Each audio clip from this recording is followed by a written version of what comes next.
and widowers whose marriages are church annulled. Okay, so this is very important for church annulled, so that they can marry again in church.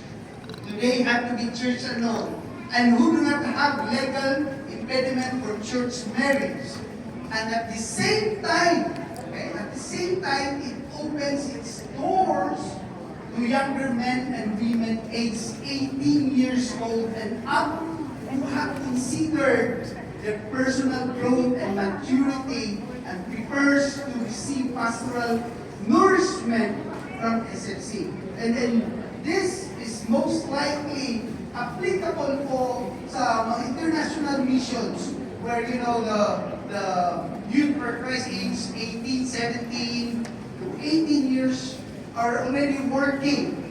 So, and if they feel that they don't feel bata anymore or youth in that way, that matter, and